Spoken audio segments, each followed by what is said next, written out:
Hello, everyone. Welcome to today's webinar. My name is Ariam Andom, and I serve as the Member and Event Services Coordinator for the Association for Early Learning Leaders. Before we get started with today's webinar, I'm just going to go over a few helpful hints and reminders. First, all participants have been muted so we can manage background noise, but this webinar is being recorded so you can have access to it later. You are able to submit questions in the chat or Q&A box throughout today's webinar, and the questions will be answered after the webinar is over. But if you have any questions, do not hesitate to write them in the Q&A box or the chat box. We will be sharing today's PowerPoint after the webinar, so by tomorrow afternoon, you should receive an email from Zoom that has your training certificate for today's webinar and a link to today's PowerPoint, so you will have that access. If you are having any issues with Zoom, we recommend that you log off and log back on. You can also dial in and participate through the call-in audio. Another tip is closing any unnecessary browsers or programs that you have running in the background, and that should help your Zoom run much more smoothly. So today we have a guest speaker joining us today. Hester Paul, MS, has led Children's Environmental Health Network's Ecohealthy childcare program as its national director since 2010. The EHCC program aims to support early care and learning professionals throughout the nation in identifying and reducing harmful environmental toxics within and around childcare facilities.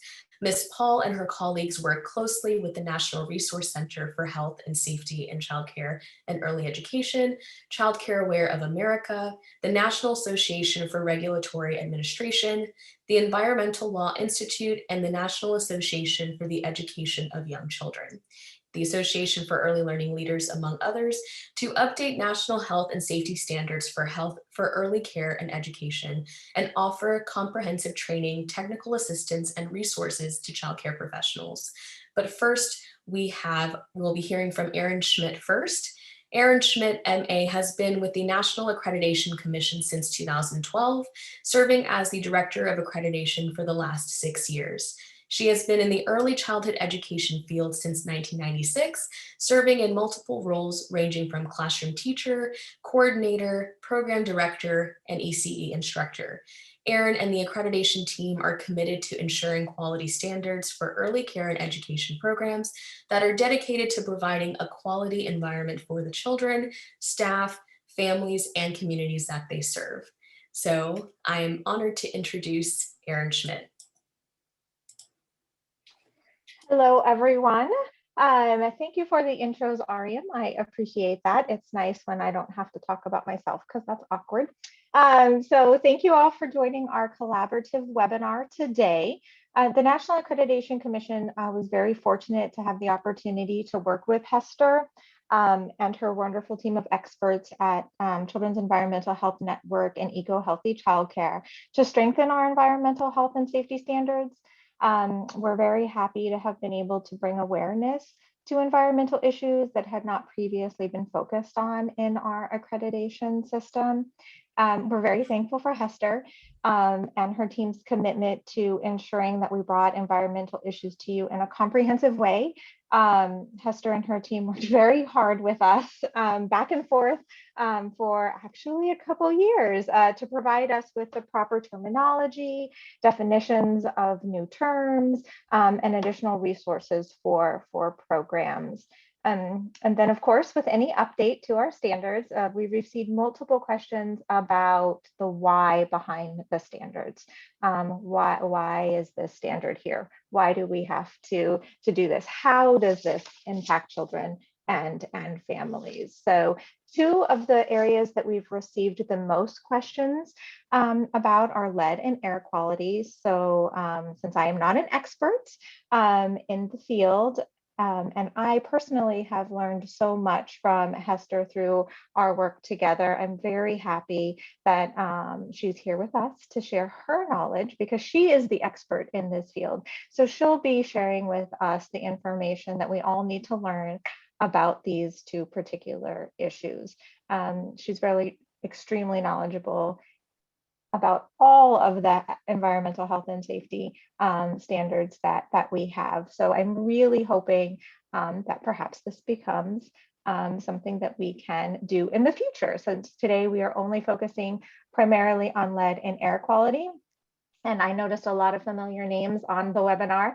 So I know that you will probably also find this webinar extremely helpful and would like additional webinars covering the other aspects of our environmental health and safety changes and additions as well. But again, I just want to say to Hester before we start that we really are very thankful for the work we've been able to do with her and her team.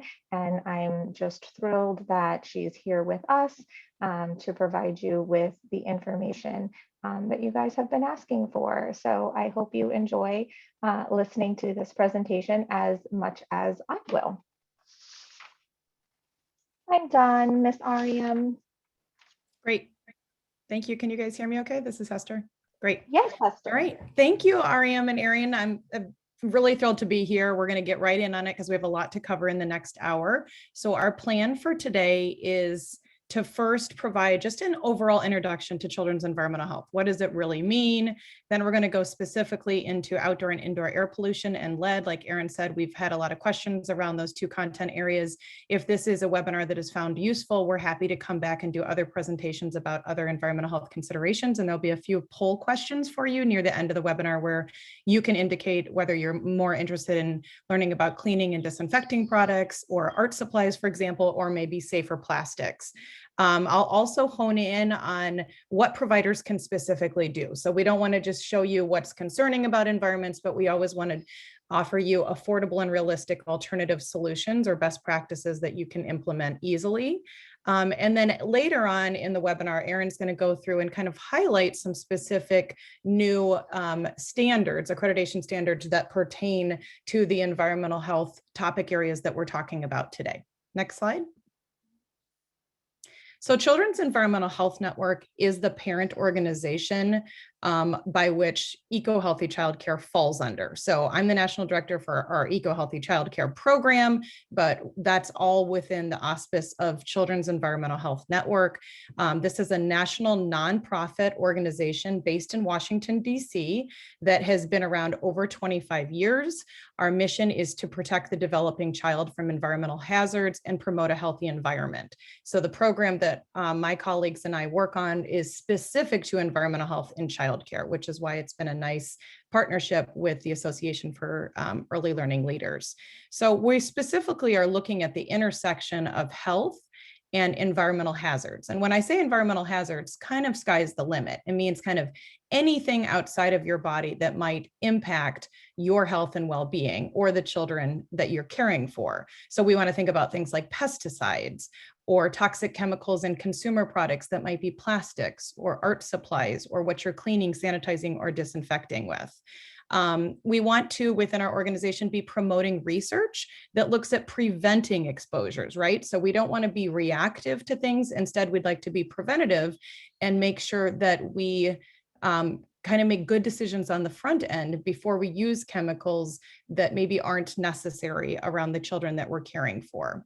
We also advocate for sound policies. So we know that it's one thing for folks to independently choose to make healthier decisions for the children that they're caring for, but our long-term goal is to try to implement policy either through quality rating improvement systems or perhaps childcare licensing regulations, maybe national standards for Head Start, so that all childcare facilities have to follow specific best practices to protect children's environmental health. So one example might look like mandating that folks have to test their water for lead before opening a childcare facility. And that way we know that all children are protected and not just the children whose providers have more time and energy to dedicate to learning about environmental health. Next slide, please. I'll hand this back to you, Erin. Perfect. Thank you, Hester. And I'm going to assume you all can hear me. Correct, Ariam? We're good? Yep, we're all good. Thank you. So since this this presentation, this webinar, it was promoted through multiple channels. So I realized that not everyone on this webinar is going to be as familiar with the association and the National Accreditation Commission. So I'm just going to take a few moments to give you an overview of the association and the accreditation process. So very much like Hester with Ecohealthy and Children's Environmental Health Network, the Association for Early Learning Leaders is our main organization. And then the National Accreditation Commission is the accrediting body of the Association for Early Learning Leaders. So for the association for Early Learning Leaders, and some of you on here know us, we were the National Association of Childcare Professionals. We are a nonprofit as well, and we're an organization that's committed to excellence by promoting leadership development and enhancing program quality through the National Accreditation Commission standards. And of course, that's my area, is the program quality through the National Accreditation Commission standards. Next slide, please, Ariam. And so our work with the accreditation process, of course, we want to promote quality improvements to achieve and recognize excellence in early care and education programs. We are celebrating 20+ years. The organization has been around longer than that, but the accrediting body came, a few years into the organization's life. And so we've not been around as long as the association, but we are celebrating 20+ years too. Our process for accreditation, for those of you who are not familiar with it, I'm just going to give you a quick overview of this because I know really what we all came for is to hear Hester and all of the environmental information that she has for us. But the self-study is the beginning of our process. When a program is interested in working with our accreditation system, they'll enroll in self-study. Our self-study process takes a minimum of 6 months and a maximum of 2 years. So during that time, all programs are going to receive our accreditation manual, all of our standards, all of our instructions, everything you're going to need to take you through the self-study process is in that manual. And then you're going to take time to evaluate your program in relationship to our standards and indicators. When you feel that you have overall compliance and you're meeting overall the standards and indicators that we have, then you move to the validation visit. We do not tell you when that has to happen. The only timeline we set is that you must be in self-study for a minimum of 6 months and a maximum of 2 years. So after the 6 months, you can request your validation visit at any point in time. There is a series of documents that need to be sent to the accreditation office to initiate that process. And then you will have an on-site validation visit. All programs receive an on-site validation visit. During that on-site validation visit, 100% of the standards and indicators are verified by that validator.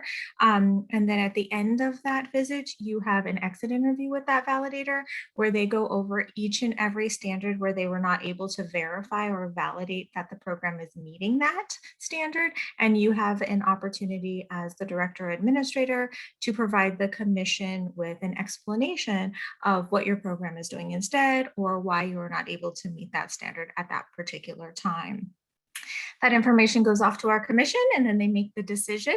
If you are awarded accreditation, the award is for 4 years. The award cycle is going to consist of a first annual report on your first anniversary, a second annual report on your second anniversary. And on that third anniversary, if you're continuing with our accreditation, you are going to go ahead and submit the request for validation visit again, so that within that last year of accreditation, you will receive a visit date, have the visit, and get a new decision before the end of your current cycle of accreditation so that there is no lapse in accreditation.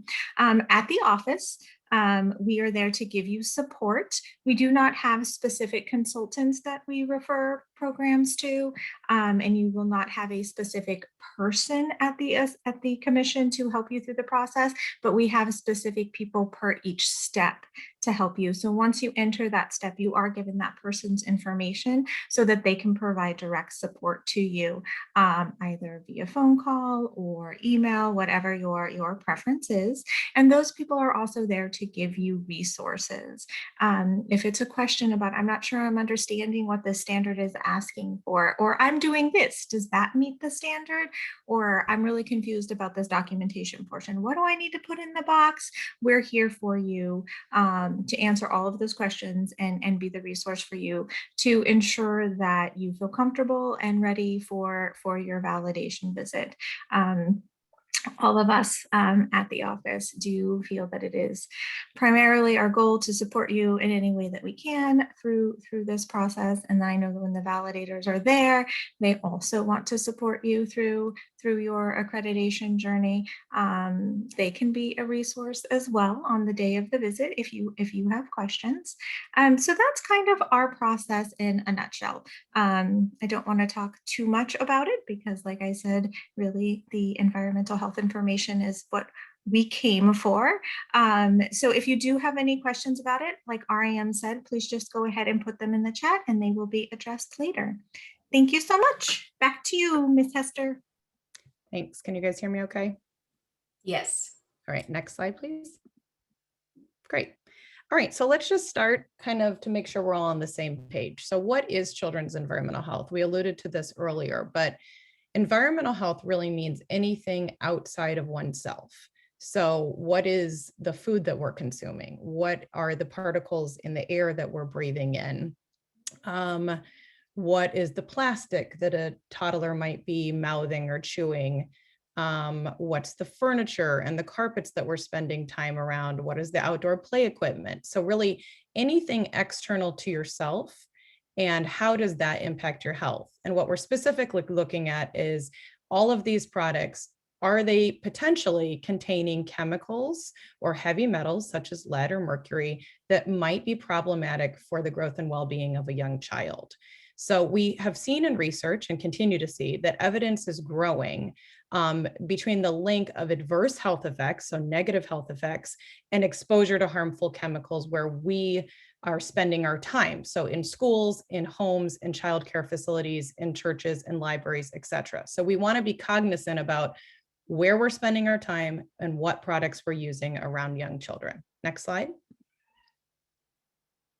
So again, with Ecohealthy childcare, we're looking at that specific window of about 0 to 6 years, where you guys all as young childcare experts or early care and learning experts are very familiar with this extreme kind of developmental stage for a child. But we know children aren't little adults. And I'll go over this briefly as I know you're familiar. But why aren't they little adults? Well, they're still in that extreme developmental window where their organs, their brains, their skin, if you look at the dermal, everything is growing much more rapidly than what we would see as an adult who's already kind of in their adult stage of development. They spend time on the ground because they are either sitting and they haven't learned how to crawl yet, or they're laying on the ground if we put them on a blanket, or they're crawling, right? So they're spending literally time lower to the ground than we are. And that right there provides different air quality that they're breathing.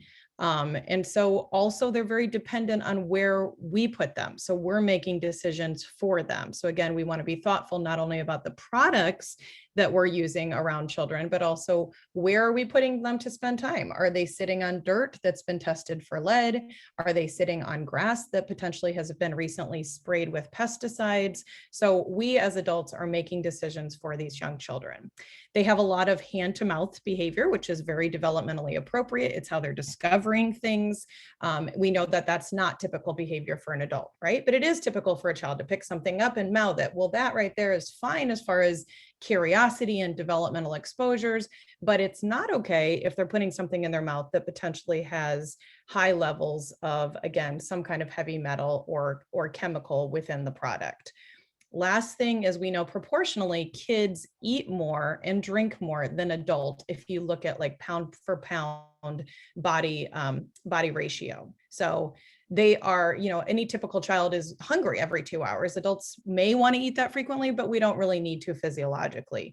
And so they're actually consuming more water or liquid, they're consuming more food, and they're actually breathing more rapidly, meaning taking in more air than an adult does. So we really, again, want to be thoughtful about what they're around. So in an overview, kids are more vulnerable because their organs are still developing. Their metabolism is not yet as efficient because it's still developing. They may have early chronic exposures. So if they're exposed to something for a very long time when they're a young child, that could be problematic because of their developmental window. And then they have longer in which to become sick if they are exposed to something earlier, because it's the beginning stages of their life and they have more years that potentially could compound an issue if they were exposed to something problematic early on. Next slide. So if we just kind of, in a nutshell, look at government, why are we concerned about the chemicals in these products if we can go to the store and choose these products? Like, why are they on the shelves if they really are concerning? The Toxic Substances Control Act, for many years, since 1976, was the primary federal law regulating the chemicals that could be in our consumer products on the market. So if you're going to any of your big box stores, or if you're purchasing online, this was the federal law that was regulating what chemicals could be within our products. The law authorizes EPA, which is the Environmental Protection Agency, to identify and regulate chemicals found in consumer products. The problem with this law was that in 1976, when it was passed, there were already 80,000 chemicals on the market. So it was passed in 1976, implemented in 1979. It always takes a bit of time, right, to catch up on implementation after you've passed something. But with the 80,000 chemicals that were already on the market, given that there was not the funding that would be necessary to individually test all of these chemicals, they were grandfathered in, meaning that they weren't tested adequately. They were put on the consumer market and just kind of given the nod that unless we found a problem with these chemicals, we would just put them in our products and trust that they were safe because we had already used them in the market. So this right here should raise some questions for you, because if you haven't tested a chemical for impact on human health, how do we actually know that it's safe? Something else we need to think about is just synergistic effects. So if you look at any product, there's tons and tons of chemicals within one product, right? So it's, even if we were to test one chemical at a time, that's not going to be sufficient because we don't know the interactions of the chemicals when they're placed together. And kind of the example I like to give is if you're looking at a bottle of lotion, let's say, and fragrance is within the lotion, there are many chemicals that would come together just to create the fragrance for the lotion, let alone the actual solution that's going on your body, if that makes sense. So we want to be thoughtful of the fact that A, there's many chemicals in any individual product, and B, we don't yet know the interactions of these chemicals that also could be problematic for our bodies. So basically, in summary, we know that TSCA, which is how we refer to the Toxic Substances Control Act, was not really health protective. It was updated in 2016. And the good news is basically more is being done now. It was also recently updated again. More is being done now to really assess chemicals, but the true reality is it takes a long time for these policies to be truly implemented. So we're still a bit in a phase where, though there has been more protective policy passed, we need to be wise as consumers to know what to look for and what to try to avoid on the marketplace, because we are still in that phase of actually implementing a adequately protective law. Okay, so in essence, basically, we know that very few chemicals have actually been assessed to the degree necessary for impact on human health. And even at that, very few have actually been pulled from the marketplace. All right, so now let's go on to more positive news. Next slide. First of all, this is, I guess, reiterating a bit of what I've already said, but testing itself is not going to test for synergistic effects. So that's what we talked about before, because we need to think about how are those chemicals interacting. And then also we want to think about the cumulative exposures, which I talked about earlier, which is ultimately what happens when a child is exposed to a chemical or chemicals over time. How might that impact their lives? Next slide. So how are children exposed? What are they eating and drinking? what is in the soil that they might be playing with that they're either mouthing because they're young, or maybe they're playing on the soil, maybe they're gardening and then they're not washing their hands adequately before consuming the peanut butter and jelly that they're picking up with their hand. What are the lotions, shampoos, chapsticks, sunscreens that they're putting on their skin and what's being absorbed into their skin? We want to also think about prenatal exposures, and we know that the majority of providers are women of childbearing age. So we really want to be cognizant also of what are the chemicals that are in a childcare environment that could be negatively impacting the provider. So not just the child, because we know that a lot of exposures can be negatively impactful prenatally. So if mom is pregnant or wanting to become pregnant, we want to protect her as well to be able to protect her unborn baby. Next slide. Okay, so this is just kind of, I think, a helpful slide to understand the landscape of where we're at. So this is a meta-analysis illustrating many different research studies that have been done just in one simple slide. So we basically are seeing concerning trends of greater growth of increased obesity, increased attention deficit hyperactivity disorder, increased diabetes and cancers over time. And a lot of that is directly relational to the chemicals that we've been creating and putting on our market. Not exclusively, right? Because we still know that it's very important of like, what's your genetic predisposition? So what are your genes? But then what we're looking at here is how are your genes reacting to the chemicals that they're exposed to? And ultimately, we've seen this just astronomical increase in these different developmental disabilities and illnesses over, the last however many years, depending on which arrow you're looking at. And a lot of that is directly proportional to chemical exposures that we have or environmental health hazards. So just showing you that we are seeing in research that there are greater trends of disability or illness. Next slide. So poor health is related to environmental hazards. We know that there's very strong evidence of environmental exposures and poor health outcomes. One example is thinking about asthma and its connection to the environments. So other thing is thinking about like a learning disability. 20% of children have learning and attention issues in the United States. That's a statistic from 2016. Something that we want to think about is the percentage of children with asthma has literally doubled over the past 2 decades and is now the #1 cause of school absenteeism. And why does that matter, right? That's a compounding issue because now the child is not feeling good because they have asthma. Now they have to stay home from school, and that's absenteeism. And if they're missing school, then how might that affect their academic performance later on? How might that impact them socially if they're not with the kids as much as other peers? So ultimately, we want to be really considering what are these chemicals and how are they impact our young children. I am moving along quickly because we have a lot to cover today. Next slide, please. Health disparities. So we also want to be thinking about how are these chemicals and our exposure to these chemicals different or the same for everyone. And what we see is that people from lower income households, people of Black and Brown, Latinx communities are disproportionately impacted by these chemicals. Why is that?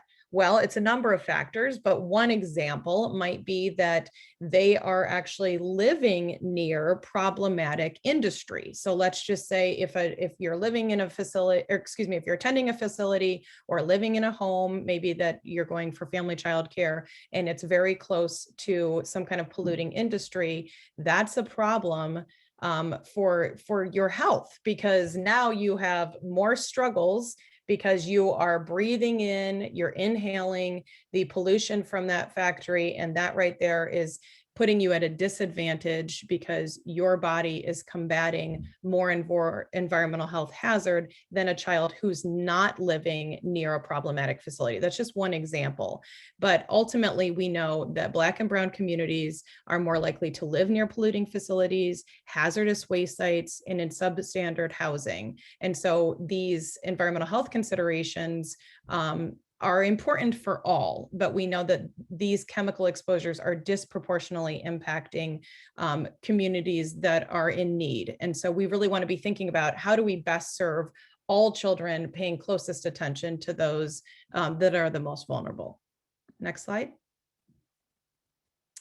All right, so this I'm not going to go into it as much. We are going to share the slides afterwards, but given that we're already 30 minutes into our webinar, I'm not going to have as much time. This is just giving examples of the different types of hazardous chemicals found within childcare facilities. Next slide. Okay, so the good news is, because I told you I would tell you some good news, is that we are seeing progress on the front of paying attention to chemical exposures. So although there are not comprehensive childcare licensing regulations in our 50 states about environmental health hazards, we are seeing an uptick of training and also protective guidance or health and safety standards. So they're not mandated, but the National Resource Center for Health and Safety in Early Care and Education have put together a slew of environmental health related standards. Different accrediting bodies like AELL and the National Association for the Education of Young Children have put out environmental health standards. And so that is starting to pave the way for national recognition of, hey, in order to really protect the health and safety of children, we really need to hone in also on environmental health and reducing chemical exposures. Our program has released an e-learning course. We also have many fact sheets that are free and they're in English and Spanish. So there's a plethora of information that's coming out. And we have seen recently, in light of COVID, 16 states had health departments that received specific funding from the Center of Disease Control and Prevention to exclusively look at how do we support providers and childcare professionals in better understanding the best strategies for indoor air quality, cleaning and disinfection guidance. So there's absolutely some good work coming out. Next slide. So what can we do in childcare? Well, in essence, the Ecohealthy childcare program is very much trying to be at that intersection of what can we do to follow the best practice guidance, follow the research, distill it down and repurpose it and give it to childcare professionals so that they understand what alternative solutions can be. We know that there are about 12 million children in childcare nationally, spending up to 10 hours a day, 5 days a week. So this is absolutely a location that we want to hone in on to protect children because it's where they're spending many, many hours of their day. Next slide, please. All right, again, this is the Ecohealthy childcare program overview, but just remember that there are a plethora of free resources. We have a self-audit checklist where a childcare facility can become endorsed for 2 years if you meet 24 of 30 best practice guidelines or criteria. And that's a way where you can step yourself apart from other programs and be acknowledged for the environmental health considerations that you've put in place. Next slide. These are the topics that we cover. Oh, sorry, go back a little bit, REM. There you go, perfect. So these are the topics in general that we cover. A lot of these are derived from questions that we've received from childcare professionals. And today, again, we're gonna focus specifically on lead and also indoor air quality. Next slide. For each topic, we think about what is the health concern related to lead or mercury exposure, where are these chemicals or heavy metals found, and then what are free or low cost steps that we can be promoting that will protect children. Next slide. So thinking about indoor air quality, we know that about 90% of our time is spent indoors. So just thinking about that alone, we need to think about, what's in the air?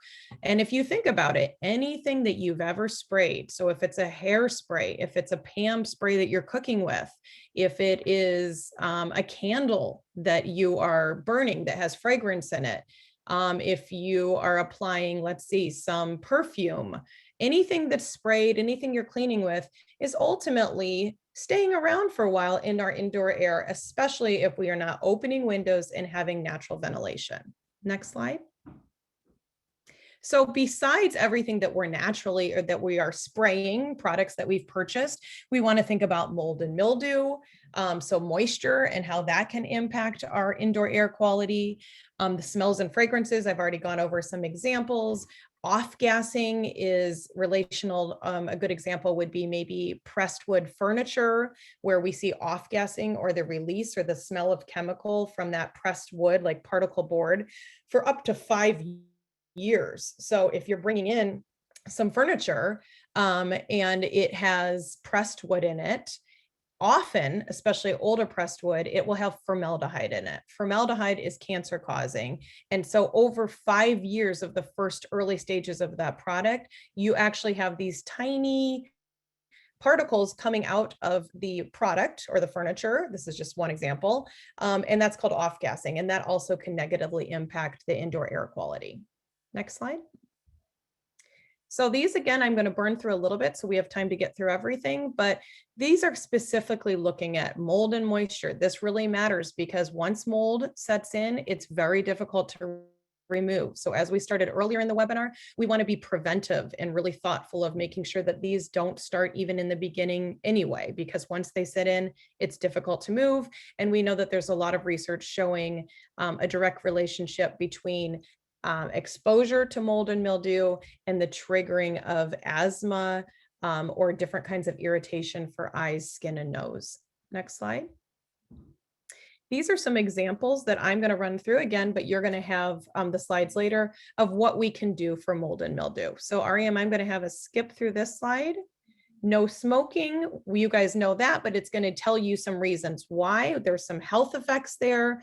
And ultimately, we want to be really thoughtful not to have any secondhand smoke around or even thirdhand smoke. So one example I'll provide for you is within our fact sheet and our guidance, we say, if you have staff that would like to smoke and they're an adult, that's their decision. You want to make sure they're doing that off the premises of your childcare facility and wearing some kind of outer garment that they can remove upon entering and taking care of children again. You want to require that they're washing their hands and basically making sure that when they pick up a child or support a child, that child is not then going to have direct exposure to the residual smoke that's remaining on their garment. Next slide. Okay, we're going to skip through that. Candles and air fresheners is another good one. Basically, clean should not have a smell, right? And I know this is a very difficult topic often for childcare facilities because when you're caring for many children, often it's challenging to have something that always smells fresh and clean. I'm a mom of 3 kids, and so I live through this on a daily basis. Ultimately, though, you want to be choosing products that are completely fragrance-free. You don't need the extra fragrance because really just think of it as added chemicals into the product that you're purchasing. And again, one more signifier, you don't want to choose something that's unscented because unscented means they could be adding more chemicals to mask the scents that are naturally in whatever they've created. So you're looking for fragrance-free. Next slide. This is a slide talking to us about kind of good ventilation. So long story short, if you can, you want to open up windows, making sure they're screened, of course, and having cross ventilation when possible so that you have this air exchange within your facility, and that alone will improve the indoor air quality. Next slide. Sources of outdoor air pollution. So just thinking about anything exterior to your childcare facility. What are the vehicles driving by? Are you in an urban area where there's highways nearby? Is there some kind of polluting industry next door that is, maybe more or less active at certain hours of the day? If it's really active at certain hours of the day, you want to close your windows and keep that pollution out.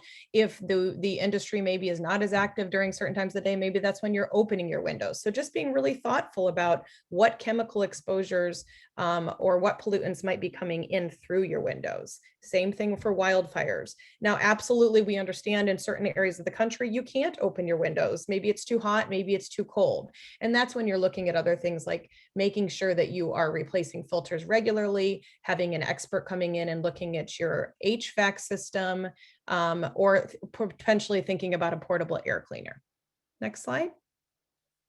These are some examples of the checklist items from our Ecohealthy childcare checklist that pertain to indoor air quality. So again, this would be completely free to use. If you are interested in becoming indoors for 2 years, you would try to follow and comply with 24 at minimum of 30 of our checklist items.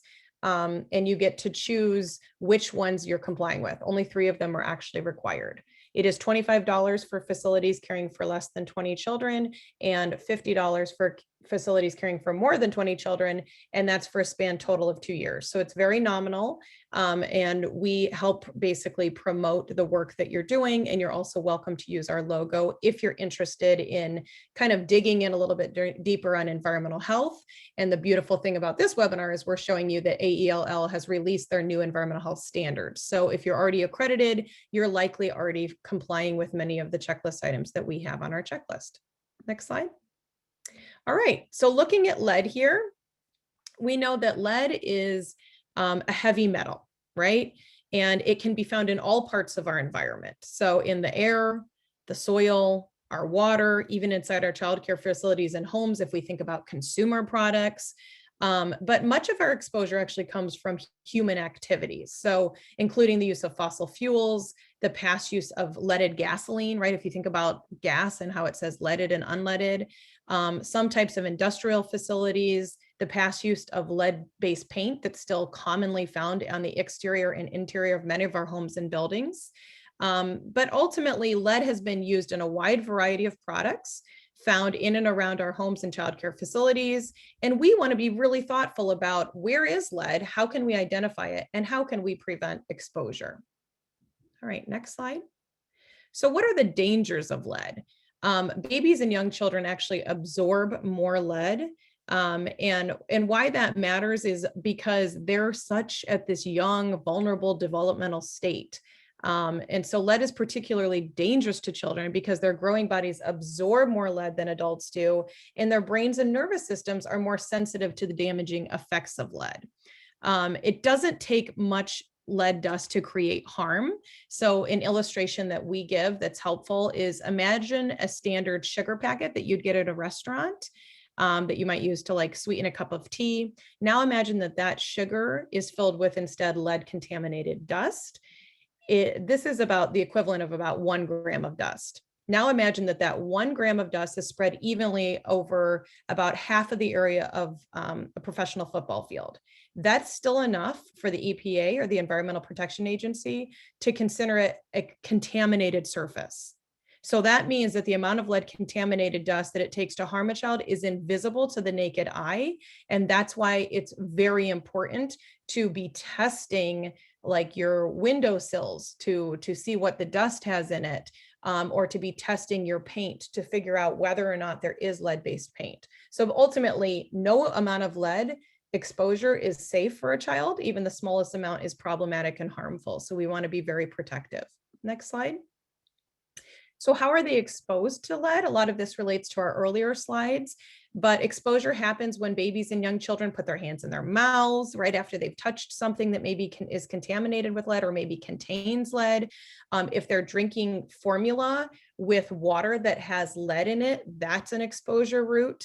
If they are, inhaling dust like we talked about before, maybe from microscopic particles of lead-based paint, that's something they could be inhaling. So there are all these different ways that a child could be exposed to lead that we want to circumvent.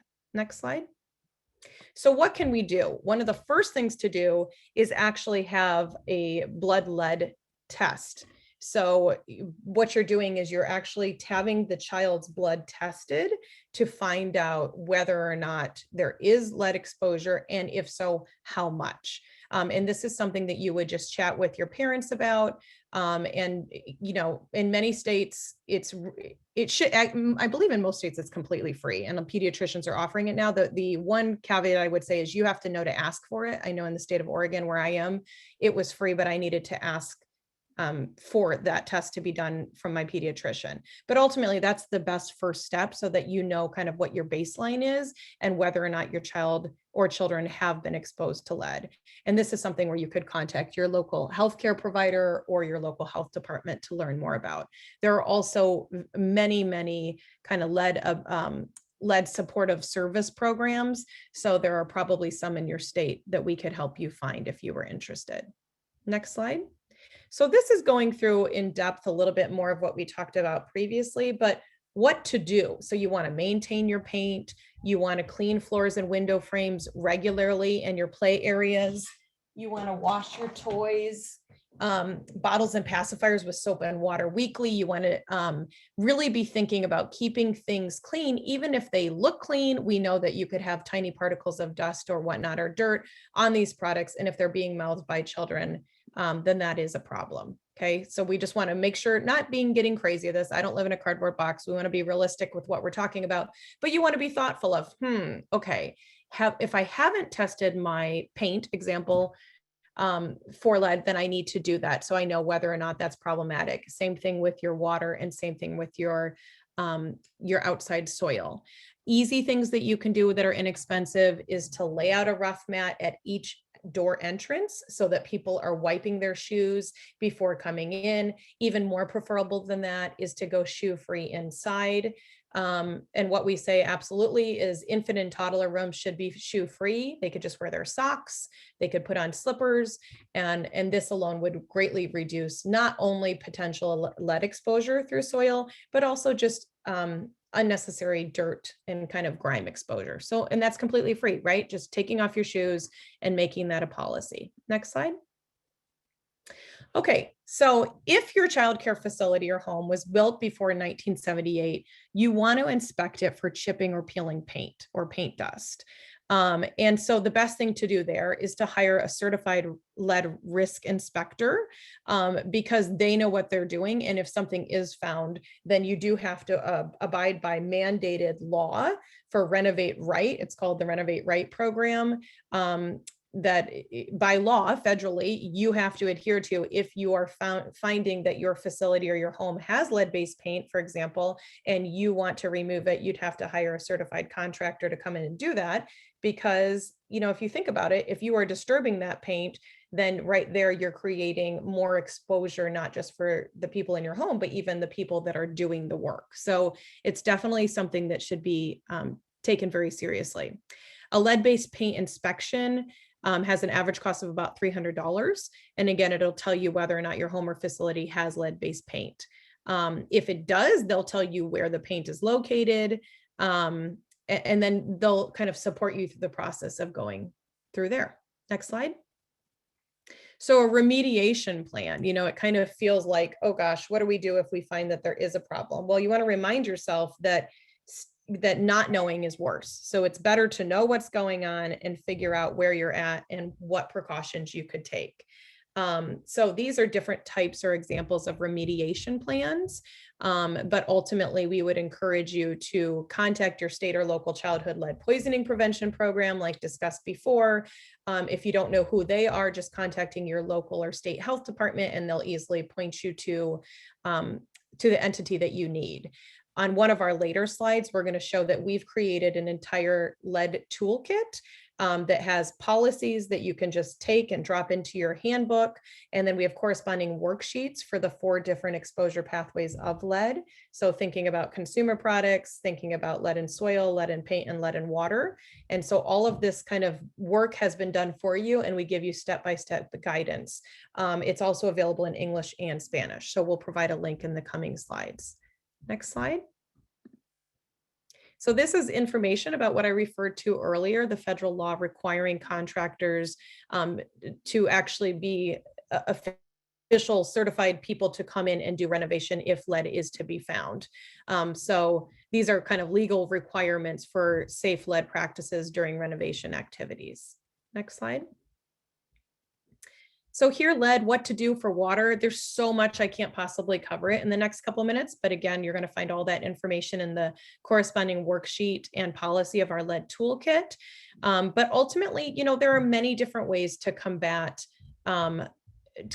exposure if you find that there's lead in water. So something initially that you can do even before you've tested is, from this point forward, only use cold water. For example, when you are drinking water, or you're going to consume it in some way, maybe you're, cooking pasta or making baby formula. And that's because there's less leaching of lead from your lead contaminating pipes to the water if you're using cold water. So there's more leaching of lead potentially into water if you're using hot water. So that's like a first strategy.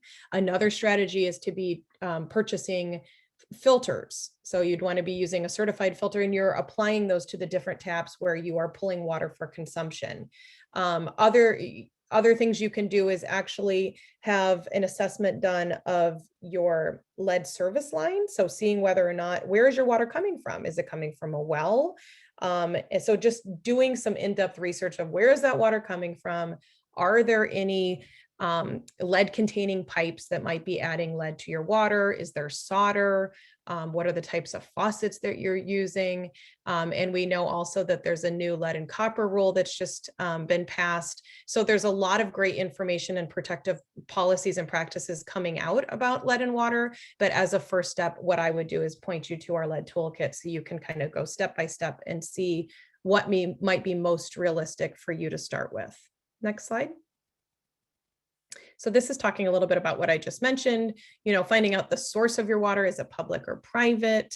Do you have well water, for example? And then you want to try to figure out whether or not you have a lead service line. The lead service line, this image is helpful, is basically the line from underneath your street to your home. So that's the lead service line, and that's what might be containing lead. And so even if your water is tested from the entity supplying your water, right, and it doesn't have lead in it, it could then contain lead just from the transference of underneath the street to that pipe through into your house or into your childcare facility. So that's what we're looking at very specifically there.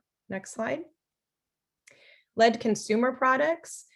These are things that, there's a number of places that we can find lead in our consumer products that is pretty scary. So the example we give you here is just very low quality, I don't want to say fake metal because it still could be metal, but inexpensive children's jewelry can often contain lead. Antique or imported toys can contain lead. And so we want to be really thoughtful about what we're purchasing. Healthystuff.org is a great website where you can go and do some a quick research of what you've already purchased, or better yet, what you want to purchase, and making sure that it's a safe product. We want to encourage you to avoid imported, old, or handmade pottery for food. The reason for that is that often artists will use a lead-based kind of artistic paint because it has smoother application often, it's brighter colors, but then this is problematic if you're eating out of that pottery, if it contains lead. So, if you have it and you love it, maybe it becomes a decorative item and it's not what you're serving food in. Something else we list here is just being really thoughtful about artificial turf and also traditional remedies. But for the artificial turf, we would say, it's not better to put that down. It's better to put in natural grass or maybe bark chips if you're trying to cover an area that has lead contaminated soil. And the reason for that is because lead is found in artificial turf. And so in the natural breakdown of the artificial turf with sun, right, or play and activity, these are other areas that you could be exposed to lead that people aren't typically thinking about. Next slide. So these are our items on the checklist, 11 through 15, that have to do with lead. So again, the best thing to do, I think, would be going to our website, finding the fact sheets, maybe focusing on one topic per week or one topic per month. If you're looking at lead, you're going to access our lead toolkit and go through and just think about each one of these. We want to encourage you to not just have one person in your facility, but preferably a team, maybe just a small team of 2 to 3 people that are really taking this on and trying to understand better, how do you realize where there are environmental health problems, so chemical exposures, that you can easily circumvent by just making safer decisions. So again, these checklist standards kind of help you by saying, okay, yes, we comply with that. Very similar to what Erin described with their accreditation process. Next slide. So this is the toolkit that I was referring to. It was released about 1.5 years ago. It's very comprehensive. We're very proud of it. We created it in partnership with the National Center for Healthy Housing. And we also are partnering with the National Association of Family Childcare. It was first released offering policies and worksheets specific to home-based care, but we recently have updated all of the policies and worksheets to also be reflective of center-based care. So it's applicable to either type of childcare facility. And again, it is absolutely like a walk-by-walk worksheet for whatever type of exposure you're thinking about, and educating you about who to talk to for a professional, how do you contact them, what are their numbers, how much do things cost, how long does the process take. And there hasn't until this guide been another thing so comprehensive about lead for childcare. So for sure, I would encourage you to go there.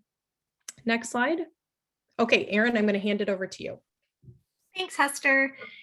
So I am briefly just going to go over a few examples of how we've incorporated the environmental health considerations into the accreditation standards. A lot of the verbiage is very similar or almost exactly the same as Hester's worksheets, because she provided us with this information. So I know we are running close on time, and so I will go through these rather quickly. Again, if you have questions regarding them, please put that in the chat and we will get back to you.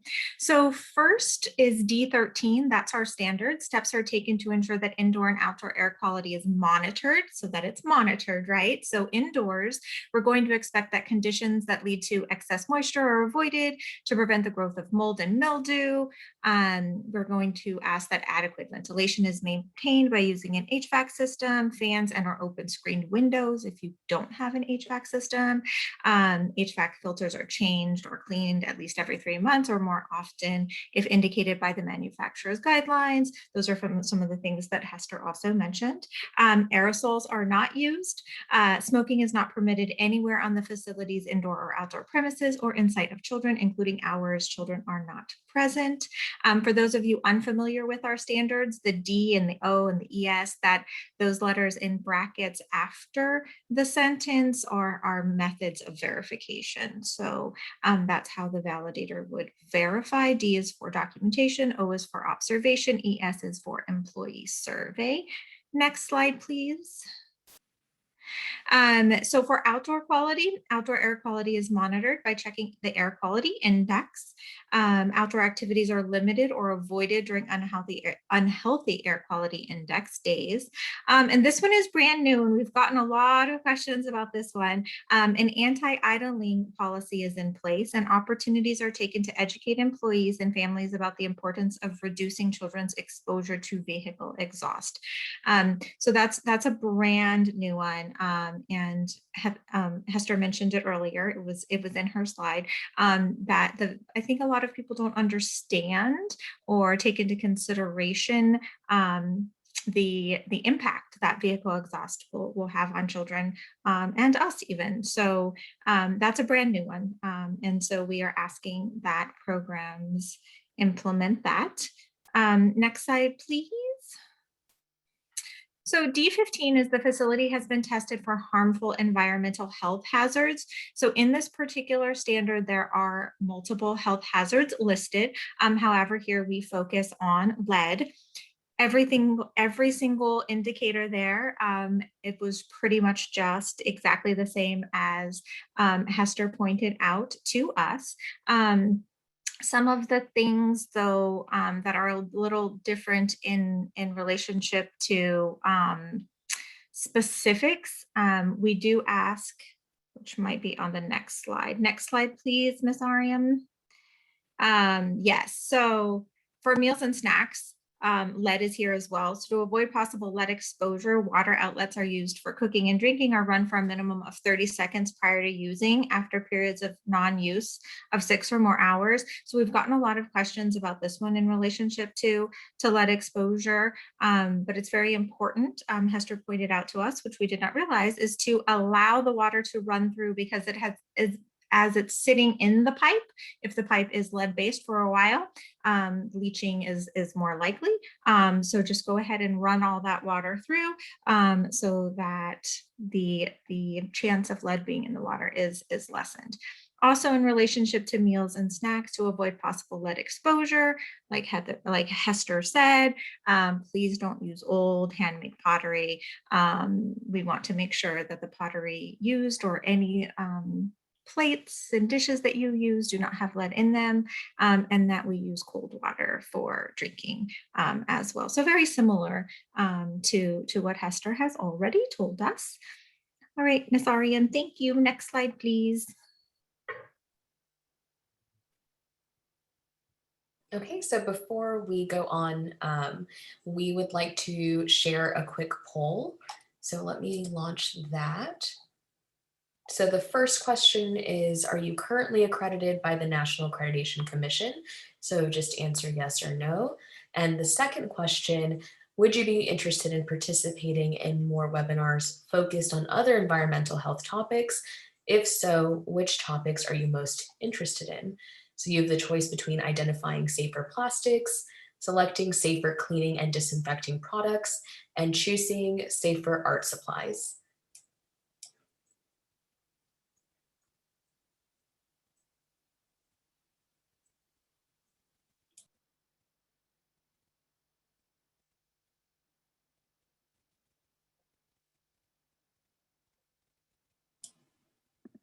Okay, Hester, I'm going to let the poll run for just another minute and I'll let you continue.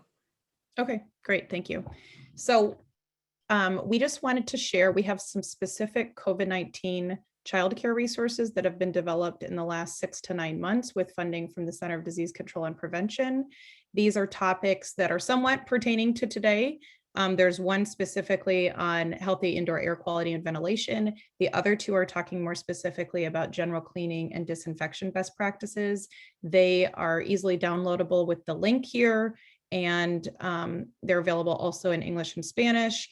And also each one of them is about just one page front and back, but they have hyperlinks to information that we have found most helpful. So we encourage you to access those. Next slide. And then also we have an e-learning course that we wanted to point you to. It is offered through Pro Solutions, and it also currently will be offered through Emory Nursing. It has adult learning clock hours for 48 states. It costs $30 to take, and it goes through the overview. It takes about 3 hours of children's environmental health in general. What does that mean? How does it apply to childcare?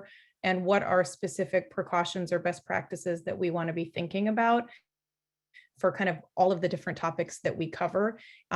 It's very interactive. So for one example, you're going into a childcare facility and you're having to click on all of the different areas that might contain lead, and then information pops up and tells you whether or not that's true. So just wanted to encourage you to be looking for that Ecohealthy childcare course. Next slide. Here's contact information for us. If you have specific questions for both Erin and I, and we are happy to answer questions. And otherwise, thanks for your participation, and I'll hand you back over to Ariam. Okay, thank you everyone for joining us for today's webinar. As I stated at the beginning of today's webinar, by tomorrow afternoon, you should receive an email from Zoom that will have your training certificate and a copy of today's webinar PowerPoint. So within the PowerPoint, like both Hester and Erin reviewed, there's lots of detailed information that is going to be very useful to you. So if you weren't able to catch everything, we know that it was a lot of content. Don't worry, you will get a copy of the PowerPoint.